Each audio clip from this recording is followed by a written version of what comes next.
একজন নারী গভীর রাতে হঠাৎ এক অদ্ভুত ঘটনা টের পেল। খালি চেয়ারটির উপর যেন অদৃশ্য কিছু একটা বসে আছে বলে মনে হলো। যদিও প্রথমে সে ভাবল হয়তো ভুল দেখছে, কিন্তু বিছানায় ফিলতে যেতেই তার হাতে থাকা কম্বলটি হঠাৎ কেউ টেনে ধরল। সে পেছনে ফিরে দেখল যেন অদৃশ্য কোনো শক্তি কম্বলের উপর পা দিয়ে দাঁড়িয়ে আছে। যতই টানুক কম্বল একটুও নড়ল না। অদৃশ্য সেই উপস্থিতি ধীরে ধীরে তার দিকে এগিয়ে আসতেই সে ভয়ে আতঙ্কিত হয়ে পড়ল। চিৎকার শুনে তার বন্ধু দৌড়ে এলো। সে সন্দেহ করল মৃত স্বামী ফিরে এসেছে, কিন্তু বন্ধু বলল এগুলো শুধু তার মনের ভ্রম। বন্ধুর কথা শুনে সে নিজেকেই বোঝানোর চেষ্টা করল, কিন্তু রহস্যের শেষ তখনও হয়নি। পরদিন চাকরির ইন্টারভিউ দিতে গিয়ে সে দেখল ব্যাগে রাখা জীবন বৃত্তান্ত হঠাৎ উধাও হয়ে গেছে, অথচ বাড়ি থেকে বের হবার আগে সে নিজ হাতে সেটি ব্যাগে রেখেছিল। আর হ্যাঁ, ফিফা উপলক্ষে দ্বিগুণ জয়ের সুযোগ বেট অন গেমে। রেজিস্ট্রেশন করতে পিন মোমেন্ট থেকে আমার প্রোমোকোড সিনেএক্স ব্যবহার করুন। ঠিক তখনই তার মাথা ঘুরে যায় এবং সে মাটিতে লুটিয়ে পড়ে। হাসপাতালে পরীক্ষা করে জানা গেল তার শরীরে প্রচুর পরিমাণে ঘুমের ওষুধ রয়েছে, অথচ সে কখনো এমন ওষুধ খায়নি। একমাত্র কয়েকদিন আগে স্বামীকে ঘুম পাড়ানোর জন্য পানিতে ঘুমের ওষুধ মিশিয়েছিল। বাড়ি ফিরে সে বাথরুমে সেই ওষুধের বোতল দেখতে পেল, যার গায়ে এখনও স্বামীর রক্তে দাগ লেগে আছে। তখনই সে নিশ্চিত হয়ে গেল তার স্বামী মারা যায়নি, বরং অদৃশ্য হয়ে তার আশপাশেই লুকিয়ে রয়েছে। এরপর তার মনে পড়ে 2 দিন আগের ঘটনা। স্বামীর অত্যাচার থেকে পালাতে সে পানিতে ঘুমের ওষুধ মিশিয়ে তাকে অচেতন করে। স্বামী গভীর ঘুমে ঢলে পড়তেই সে চুপচাপ ব্যাগ গুছিয়ে নেয় এবং মোবাইল দিয়ে নজর রাখার জন্য ক্যামেরা স্বামীর দিকে ঘুরিয়ে রেখে দেয়। তারপর শোবার ঘর ছাড়া বাকি সব অ্যালার্ম বন্ধ করে দেয়।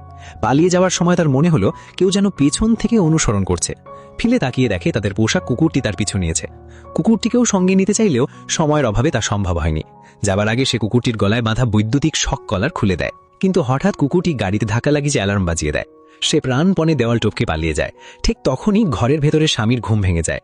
সে দ্রুত রাস্তায় পৌঁছে যায় যেখানে তার বোন আগে থেকেই গাড়ি নিয়ে অপেক্ষা করছিল, কিন্তু গাড়িতে ওঠার সময় তার ঘুমের ওষুধের বোতল মাটিতে পড়ে যায়। বোন কিছু বুঝে ওঠার আগেই স্বামী বেরিয়ে এসে এক ঘুষিতে গাড়ির কাঁচ ভেঙে ফেলে। ভয়ে বোন দ্রুত গাড়ি চালিয়ে পালিয়ে যায়। স্বামী শুধু অসহায়ের মতো পাকিয়েই থাকে, কিন্তু যাবার আগে মাটিতে পড়ে থাকা ঘুমের ওষুধের বোতলটি তুলে নেয়। পালিয়ে আসার পর সে বন্ধুর বাড়িতে আশ্রয় নেয় এবং বন্ধু ও বোনকে জানায় কেন সে স্বামীকে ছেড়ে পালিয়েছে। সে বলে তার স্বামী ছিল ভয়ঙ্কর নিয়ন্ত্রণ প্রিয় মানুষ। কি ভাববে, কি বলবে, কি পড়বে, কি খাবে, এমনকি কিভাবে বসবে বা চলবে, সবকিছুই স্বামী ঠিক করে দিত। সামান্য কারণে তাকে মারধর করত এবং বাড়ির প্রতিটি বিষয় নিজের নিয়ন্ত্রণে রাখত। এমনকি পোষা কুকুরটিকেও রেহাই দিত না। এত কিছু সে সহ্য করলেও একটি বিষয় কোনোভাবেই মেনে নিতে পারেনি। স্বামী জোর করে সন্তান নিতে চাইছিল। সে জানত একবার সন্তান হয়ে গেলে আর কোনোদিন এই দুঃস্বপ্নের জীবন থেকে মুক্তি পাবে না। তাই সে গোপনে জন্ম নিয়ন্ত্রণের ওষুধ খেত। শেষ পর্যন্ত আর কোনো উপায় না দেখে জীবন বাজি রেখে পালিয়ে আসে। কিন্তু পালিয়ে এসেও স্বামীর ভয় তাকে প্রতিদিন তাড়া করে বেড়ায়। প্রতিটি মুহূর্তে সে আতঙ্ক নিয়ে বেঁচে থাকে। এমনকি একটি চিঠি তুলতেও ভয় পায় যদি হঠাৎ স্বামী সামনে এসে দাঁড়ায়। অবশেষে একদিন তার বোন একটি সুখবর নিয়ে আসে। সংবাদে জানানো হয় তার স্বামী আত্মহত্যা করেছে। বহু বছরের দুঃস্বপ্ন শেষ হয়ে গেছে ভেবে সে বিশ্বাসই করতে পারছিল না। স্বামীর মৃত্যুর খবরটি সে বারবার যাচাই করে নিশ্চিত হলো যে মানুষটি সত্যিই মারা গেছে। তখনই বহুদিন ধরে বুকে চেপে থাকা ভয়ের বোঝা যেন নেমে গেল।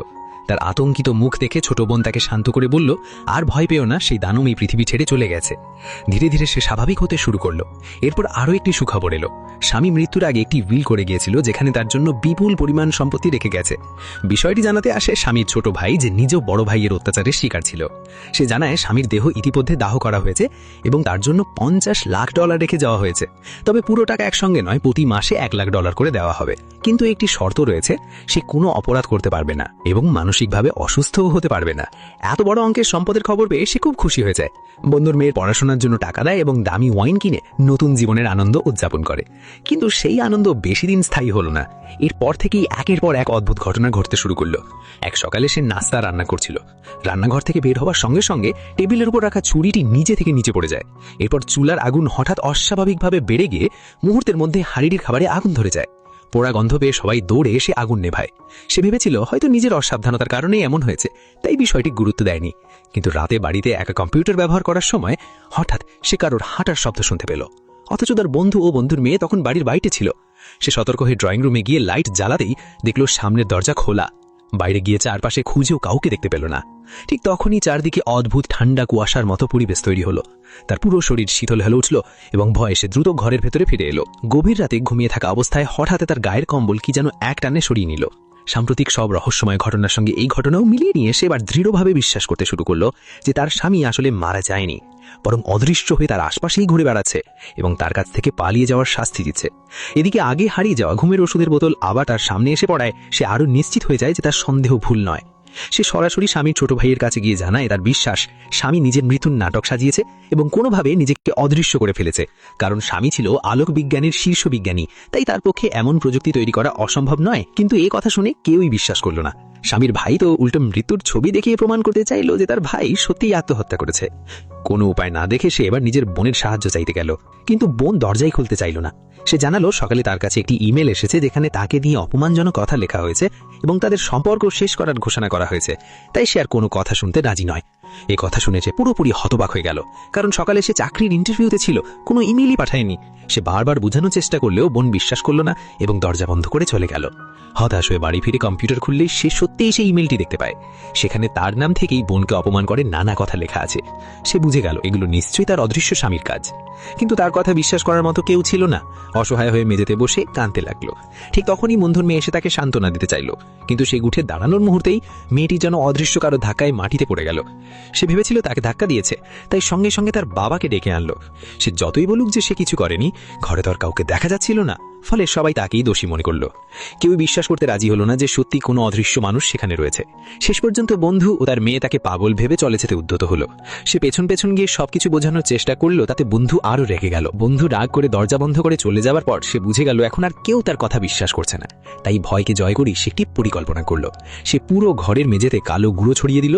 আশা করেছিল অদৃশ্য স্বামী হাঁটতে তার পায়ের ছাপ দেখা যাবে, কিন্তু টানা 2 ঘন্টা অপেক্ষা করে কোনো অস্বাভাবিক কিছু না হওয়াতেই তার মাথায় নতুন একটি বুদ্ধি এলো। সে মৃত স্বামীর মোবাইল নম্বরে ফোন করলো। অবাক করার মতো ঘটনা ঘটল। ঘরের সিলিংয়ের ভেতর থেকে মোবাইলের কাঁপুনির শব্দ ভেসে এলো। এক মুহূর্ত দেরি না করে সে মুই বেয়ে সিলিংয়ের উপর উঠে খুঁজতে শুরু করলো। কিছুক্ষণ পর সত্যিই সেখানে স্বামীর মোবাইল ফোন খুঁজে পেল। তার সঙ্গে আগে রহস্যময়ভাবে হারিয়ে যাওয়া ইন্টারভিউয়ের জীবন বৃত্তান্ত উদ্ধার করলো। মোবাইল আনলক করে সে দেখল ভেতরে একটা অজান্তে তোলা অসংখ্য ঘুমন্ত অবস্থার ছবি সংরক্ষিত রয়েছে। ঠিক তখনই ঘরের অন্য পাশে রাখা মুইয়ের দিক থেকে হঠাৎ এক অদ্ভুত শব্দ ভেসে এলো।